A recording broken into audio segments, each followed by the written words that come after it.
in time. Someone please come quick, she done broke her heart again.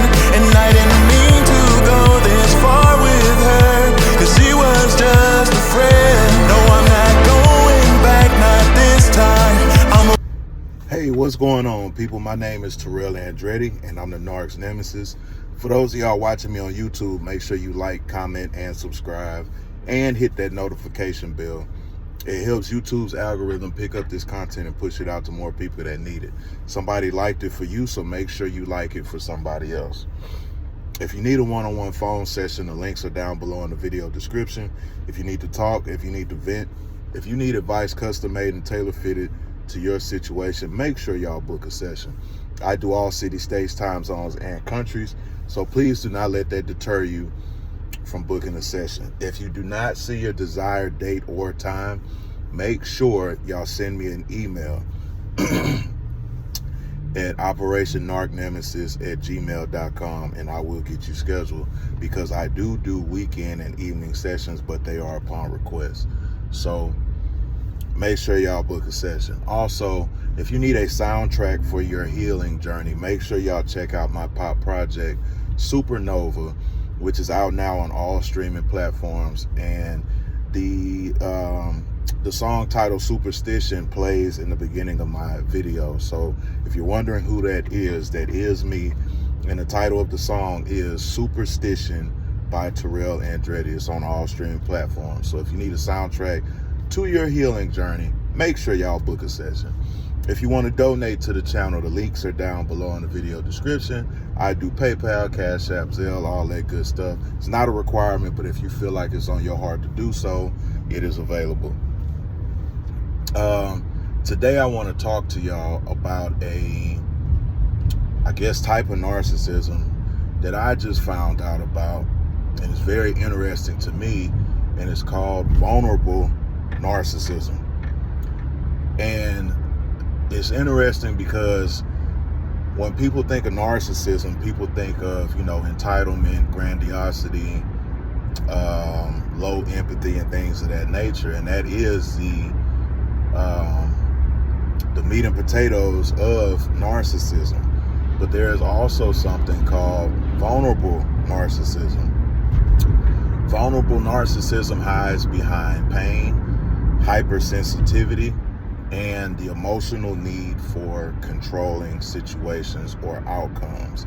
Also weaponizing trauma to get a desired emotional outcome in certain situations. And what that might look like is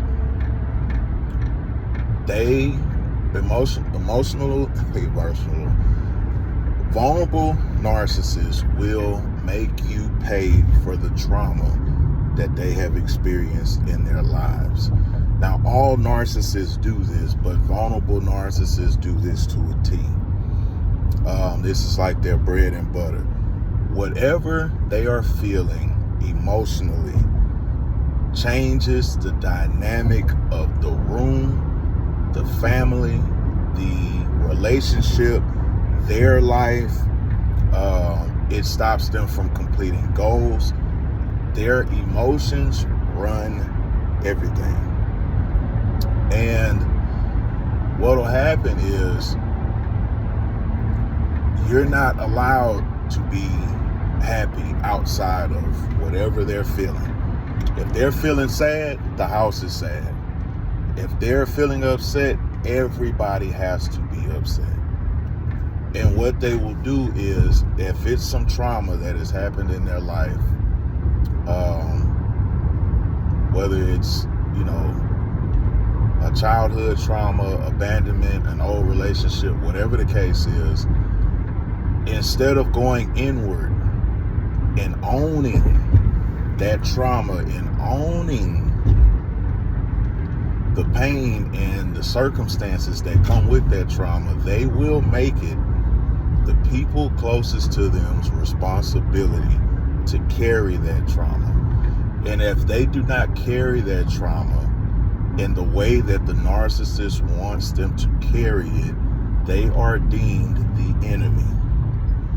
and this goes out to whether you're a narcissist or a regular person or whatever the case is, it is nobody's, and I repeat, nobody's responsibility to carry your shit. And a lot of people say, okay, well, if you have a partner, it's their responsibility to help you through. Okay, cool. You can set up a space for them to deal with their shit, but it is not up to you to carry their shit. Now, if y'all are going through something, mutually in a relationship, or, dealing with relationship issues, okay, cool. Y'all deal with that together. But if it's some shit that has came into the relationship because of what that person did not unpack before y'all got into the relationship, I don't give a fuck what they try to tell you. I don't give a damn how passionate they are. I don't give a fuck if they found a video to support this bullshit. It is not their responsibility. It is not your responsibility to carry somebody else's shit. Because if you have to carry their shit, they have no business talking to you in the first place. You see, a lot of people, narcissists, have this shit bad. They go hopping from situation to situation, to relationship to relationship, to idea to mindset, and they don't fix anything. And what happens is they bring that shit into these different situations, and they're like, okay, I'm here, fix me. And not even so much fix me, but whatever's wrong with me, you have to bend to it. You have to adjust to it. Whatever I'm feeling, you have to adjust to it. Because the problem is the world is so much functioning off of what people are feeling. That's why you can't say certain shit. You can't be honest with people. You can't tell them about themselves, because you might hurt their fucking feelings. That's why there's so many fucking lunatics in the world today. And what's happening is you can't hurt nobody's feelings. So when you focus more on not hurting people's feelings, you dilute the truth. And you dilute the truth to the point where there is no truth. There is only how good it feels. I'm going to tell you one thing for sure that I've learned in my 34 years. Life, real life, don't give a fuck about how you feel. The bills still going to come. God's still going to get on your ass. People are still going to be real. People are still going to be fake. Opportunities are going to come. Opportunities are going to pass. Your job is still going to go on. It does not fucking matter. And these individuals will try to tailor fit life to whatever dysregulation they have. As far as being emotional. If they're not in a good mood, they want to go through life with the mindset of not being in a good mood. And they don't give a damn if they tearing something up. They don't give a fuck if they're destroying something. They don't give a fuck if they're losing something. They do not care. The only thing they care about is validating how they feel. That is not a situation that you want to be in. That is not a person that you want to be with, because whatever happens, whether it's good, bad, whatever the fuck y'all do is going to be determined. Even appreciation, it is going to be determined based off of how they feel, which means it's not genuine unless they feel good about it. And even if they feel good about it, that shit ain't genuine, because if you was in a bad fucking mood or a bad place, they wouldn't appreciate it. And most narcissists share this shit, but like I said, I just learned about this. I can't remember the doctor's name, but she spoke on it, and it resonated. And it's like people are out here weaponizing their trauma against people and expecting them to be like, hey, I'm traumatized. You have to tend to me being traumatized. Hey, I'm fucked up. whatever I do because I'm fucked up, you have to put up with it. You have to deal with it. You have to conform to it. And that is not how fucking life works. And it's never gonna work like that. And these individuals will wholeheartedly, and it's like they will go against God to live in this reality. They will go against everything God is saying to live in this reality. So if they're not listening to God, they damn sure ain't finna listen to you. They damn sure not finna make any changes. It's going to take a fucking catastrophe for them to make a change. And this is not saying stick your ass around to deal with them either. Because if it's damaging you, the right thing to do for yourself is to get the fuck out of there.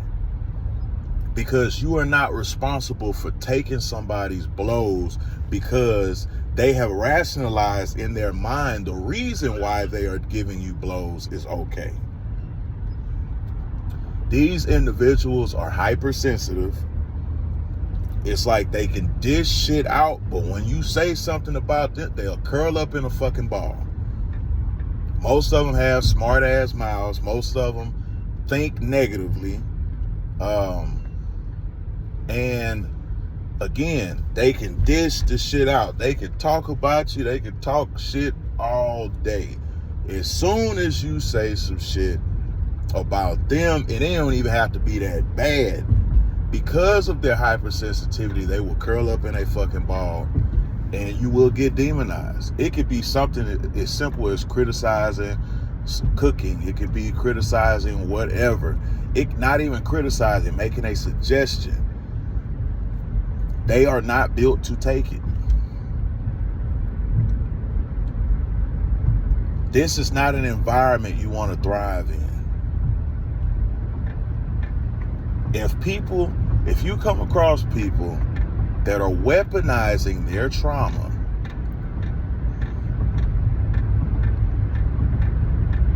and using it against you instead of going to go fix the shit, it's a problem. Because the thing is, you might catch some of these people going to therapy. But the thing is, they'll only go to therapy when they feel like somebody has done something to them. They won't go to therapy when somebody says they've done something to somebody. But when somebody does something to them and they feel hypersensitive about it and they feel like whatever, and they want to manipulate that emotion, oh, they'll go. But when somebody has been bringing something to them and saying, hey, you repeatedly did X, Y, and Z, or this is a thing, or whatever, they won't even go touch on that. And the thing is that they don't understand about that is the therapist they notice this shit. They listening to all the stories, they listening to all the perspectives, and they're paying attention that most of them is coming from a me. I'm the victim, I'm this, I'm that, they did this to me perspective. And they're just listening. And they're taking notes and they're noticing that, hey, you never said anything about what you've done to somebody. And if you dare ask them that, if you dare make that suggestion, they will stop going to therapy. Because the idea of them doing somebody wrong, it threatens their hypersensitivity, it threatens their ego, and it threatens their want to feel like a decent person. And it also takes away the ability for them to be a victim. Make sure y'all like, comment, and subscribe to the channel. If you need a one-on-one phone session, the link is down below in the video description. I kind of was scattered a little bit with that one because I just watched a video on this not too long ago, so it was interesting because I never heard this before. I know of the main narcissistic personalities that we talk about, but I thought this was interesting because I never heard it before and I never touched on it. So appreciate y'all. If I get any more organized thoughts, I will chime in again on this subject. I'm pretty sure a lot of y'all are interested in it as well. Make sure y'all like, comment, and subscribe to the channel. If you need a one-on-one phone session, the link is down below in the video description. If you need to talk, if you need to vent, if you need advice custom made and tailor fitted to your situation, make sure y'all book a session. I do all cities, states, time zones, and countries, so please do not let that deter you from booking a session. Make sure y'all hit the notification bell. If you do not see your desired date or time, make sure y'all send me an email and I will get you scheduled, because I do weekend and evening sessions, but they are upon request. So make sure y'all send me an email. And again, if you need a soundtrack for your healing journey, make sure y'all check out Supernova by Terrell Andretti. It is on all streaming platforms. It is my pop project about my narcissistic experience in its entirety. So if y'all want to check that out, I would greatly appreciate it. A lot of y'all say y'all want to hear my story. Y'all want to hear, I tell it from top to bottom in music form. The music that plays in the beginning of my videos, that is me. So if you want to hear more of it, again, Supernova by Terrell Andretti. The song in the beginning is called Superstition. It's by Terrell Andretti, and it's on all streaming platforms. So y'all check that out. But until next time, another day, another way. And you ain't got to listen, but I know you heard me.